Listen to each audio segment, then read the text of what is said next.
everyone, this is part 2 of my felt art turning into a lampshade, looking at hares, hogweed or cow parsley. I absolutely love these flowers, as I mentioned before in the part 1 video when I made the felt art, and I just wanted to try and recreate in stitch these gorgeous little petals. They're so sweet and delicate. Anyway, let's move on to how I transformed this piece before we get into the sewing. Got my trusty sewing box, excuse the mess. I chose a lovely colour that's contrasting, not black, but brown, which I think goes well. I love my sewing box, just thought I had to get it in there. Anyway, here's my trusty Genome sewing machine, and I've put on it a free embroidery stitch foot, which you can get from any manufacturer that produces bits for your own sewing machine. When we get a close-up, you'll see how the foot is slightly different. So once you've got your machine embroidery free movement foot in place, I know that's not the name of it. I can't remember what you call these feet, but perhaps somebody does know better. All you need to do is go into a sewing shop and you can get some good information from somebody to help you get the right free machine embroidery for your sewing machine. It's not a free thing, obviously you'd have to pay for it, but you know what I mean. Anyway, what you can see is I'm able to control where the stitch goes. So it's like drawing the stitch. Actually, I forgot to mention, there are some feeder feet underneath where I'm sewing. You'll have noticed them, they're like zigzags. And normally you have them on in such a way that they drag the material through. Make sure that when you're doing free embroidery stitching that you put the draggers down. I can't think of the name of those either. Oh dear. Anyway, I'll find out and put that in. And as you can see, I've not done a great job of following the outline of the pre-felt, which is well embedded into the background. And where my finger is there at the top of the head of the hare, it's a bit of a funny kink. And if I were you, I would take the time and take out the stitch and do that bit again. But as I was a bit pressed for time, I've got so much going on in my life. I'm currently preparing to take a load of ladies off to the Alps so we can spend a week in glorious sunshine, hopefully, because here there is no sunshine in the UK at the moment, so hence I'm doing things inside. Anyway, I'm rambling now. I'm just trying to fill in the time. Back to what I'm doing. So I'm just stitching around the edges, and it's almost like using the stitch as a pencil. This is the end of the ear, so I'm trying to create some shadow, if you like. It's really good to experiment with this kind of work. And again, you'll have to experiment with tension. I did have to do quite a little bit of messing about just before this video to show you how, not to show you, but to show myself how to set the tension. And I can't really give you a demo on that because it's something that you just have to do for yourself, because it all depends on how thick your felt art is, how your machine works, and I'm not the best sewer. When I was at school, my nana taught me to sew. She was a seamstress. And bless her soul, she might be turning in a grave right now, seeing how I'm doing this. So for any of you fantastic machine embroiderers out there and quilters, I do apologise for my kind of haphazard way of doing this. But hey ho, I get a result. So, as you can see, round and round. Don't worry, I'll cut all the stitches in between. I'm just going around, willy-nilly, drawing and embellishing my work, trying to give it some more definition.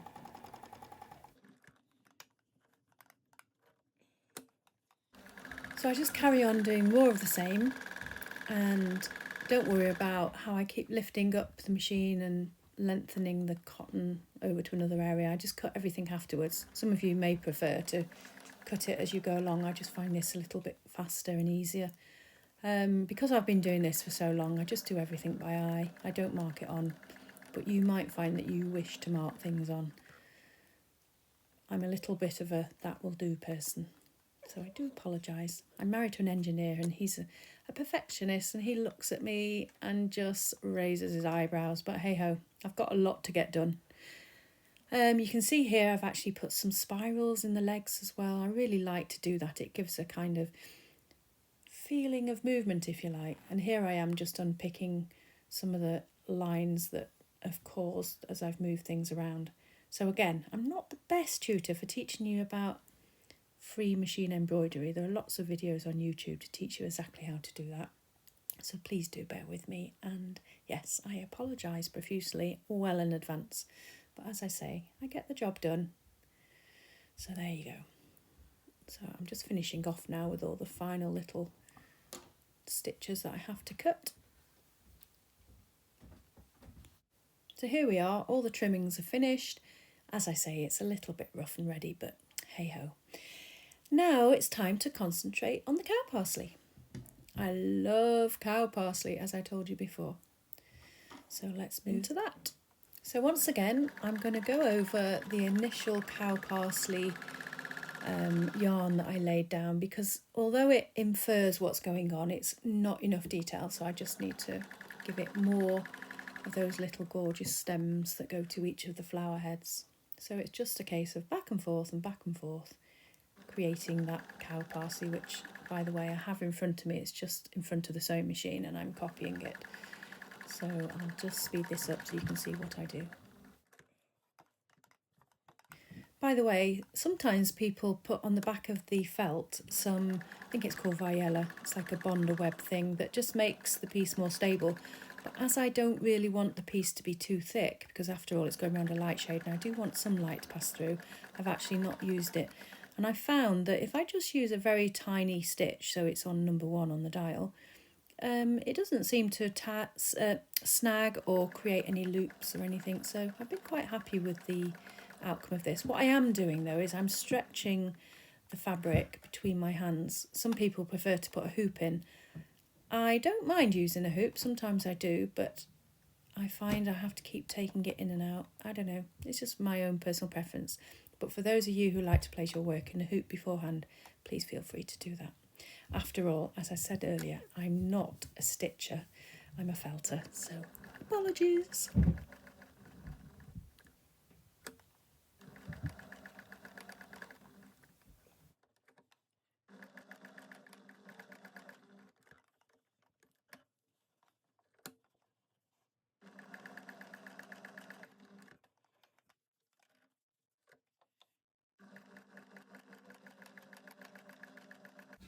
Finally, one last little trim, going round, making sure there are no loose bits or bits that are creating a line that shouldn't be there when I've just moved the needle, the sewing machine needle, from bit to bit.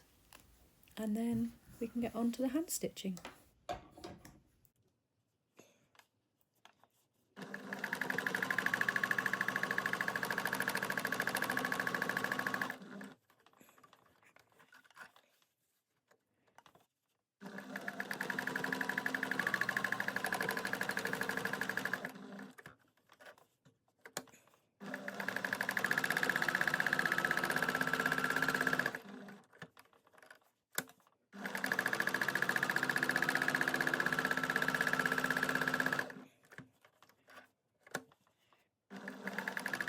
So once I finished all the little stems, I've got my reference piece here, a piece of cow parsley from the garden. Oh my gosh, I just can't get over how pretty it is, and it's always around in art at the moment. I just love it. It's such a ubiquitous thing, it's everywhere. I don't know how much people actually notice it, but when you get up close, the petals are divine. And I just thought, you know what, I'd love to have a go at trying to recreate it in stitch.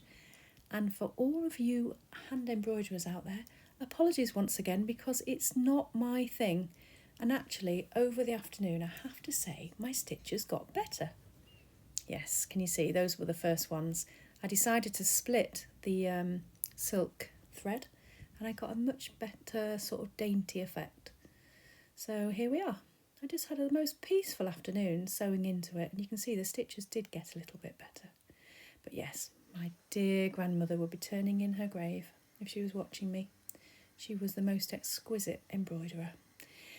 I wish. But anyway, I got the job done, and I really calmed down with this mindful practice of hand embroidery.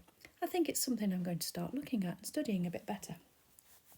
Oh gosh, looking down at the hair right now, can you see the strange dint in his head? It's like he's had a little accident. Oh dear, sorry hair.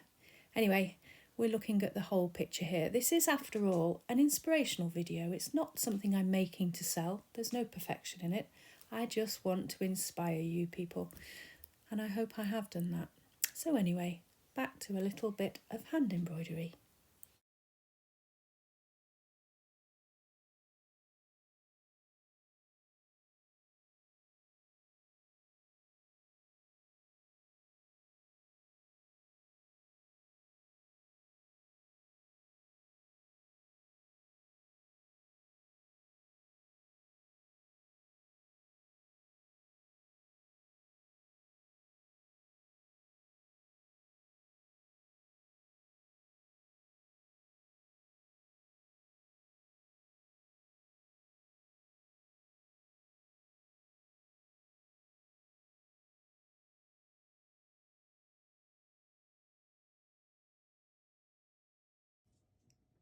Next up, I found this homemade kit that I've had for years and I've just not done it. So I decided to use the film, the sticky back film out of it to create this lampshade. I was going to cover something, wasn't I, at the beginning of this video? And apologies, I actually decided not to ruin what I was going to cover because it was quite a sweet design. So instead, I found this sticky back, quite stiff plastic, which comes in the kit to make lampshades. And I believe you can buy it online, and I'm going to put details afterwards where you can find it. And basically I'm just cutting it out to size here, and then you peel off the side at the back of it and you just stick it down to your fabric. And I'm really embarrassed about the back of my work, and again, for those of you perfectionists, please don't look at this too closely. Oh well, I'm just real, I guess, and I'm showing you the downside of my work. But anyway, it is the downside, so let's not focus on it. Here's the front, and you just simply peel it off and stick it down.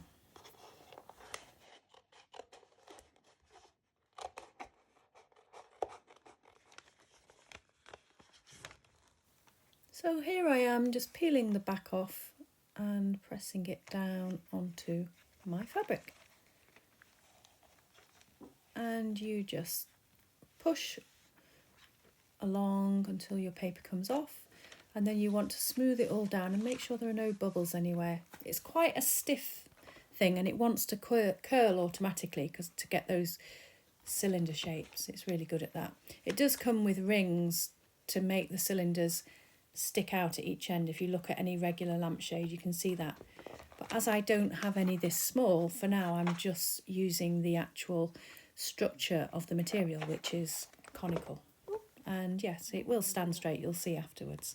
Anyway, it keeps bouncing out of my hands at the moment. I'm kind of struggling with this bit.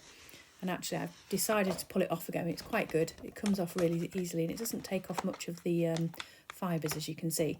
It just was in the wrong position and it's expensive, so I didn't want to waste it. So there you go. I'm just going to redo it and get it in the right position. So here we are. I've got it in the right position now. And it's quite funny stuff to work with. As you can see, every time I let go, it just curls up into its conical shape. So I'm just pulling out the fibres, making sure that it's all stretched down and that there is no puckering or pleats. And it's a really good material to use actually, because it does allow you to kind of peel it off and re-stick it. So I'm just carefully going around all the edges, making sure I've got the desired shape. Oh, I love the way that those silks there are really shiny. In fact, the whole thing looks quite lustrous. So here we are, it now has gone into a conical shape, and with my scissors I'm going to just cut off those edges.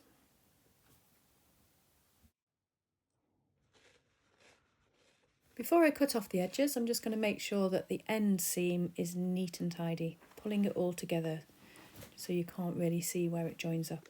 And again, it's very sticky, but it allows you to peel it on and off, so it's quite good. When you're happy with it, then you're ready to cut. So here I am ready to cut, and what I'm actually doing is just peeling it back ever so slightly, which gives me room to get the scissors in because I don't really want to cut the fabric.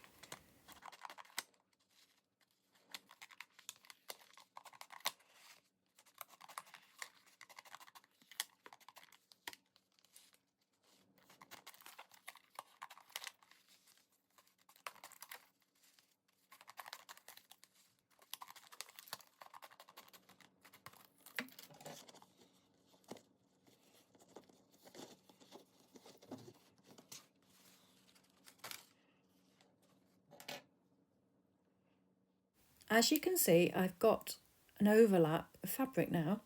So I've got this double-sided sticky tape and I'm going to place it all inside the rim of the lampshade on the inside. And then once that's completely all the way round, then I can take off the backing and fold over the rim. And I'm sorry about the filming position here. I found it really tricky with this double-sided sticky tape and to get it in the right position. But I hope you get the gist of what I mean. There we go.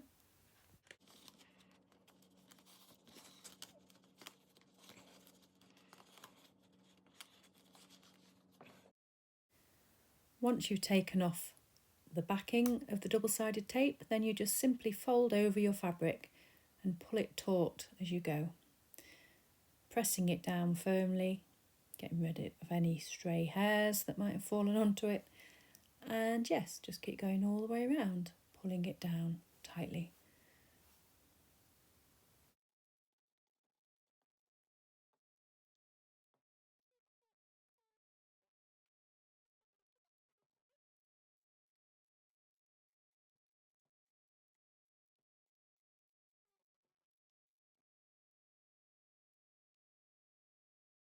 Then you just turn the other end over. You've trimmed the plastic, you put in the double-sided sticky tape with your overlap of felt, and then you carefully pull it over the ends and make sure that it's stuck down firmly and tightly. And again, apologies, I keep moving my work out of the centre frame. It's kind of difficult as you're looking down above the camera. I'm sure there are better ways to do this, but I promise you that with time my videos will get better. So please try and bear with me. I'll have lots of inspiration for the future, but I just need to practice with my recording skills. Thank you for having patience and keeping in.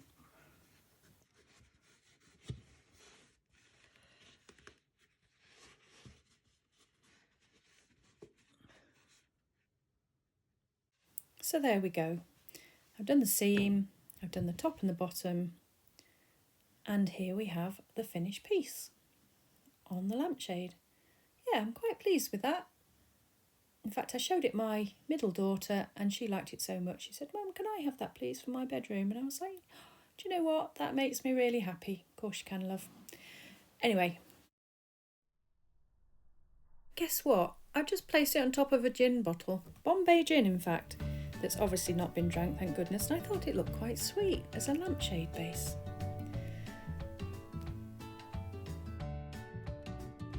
Anyway, my lovelies, there you have it. A hair and hogweed lampshade. Ah, and breathe to a beautiful sunset. And here's to next time. Thanks for watching. Take care now. Lots of love. If you enjoyed this video and you'd like to see more inspirational weekly projects, then please do like and subscribe at the bottom of this video. I've been teaching now for 15 years, felt making and meditation, and I like to combine the skills in retreats, which I take people to the Scottish Hebrides on the beautiful islands where we swim in the sea, wild swimming, we make felt and we have fun and we meditate, and with a little bit of yoga too. I also bring people here to the UK, to the Lake District, do similar kind of holiday, and I also take people to the French Alps. So if you're interested, please do look at my website www.deborahestherhusen.com. You never know, might see you there one day. Take care and lots of love. Bye.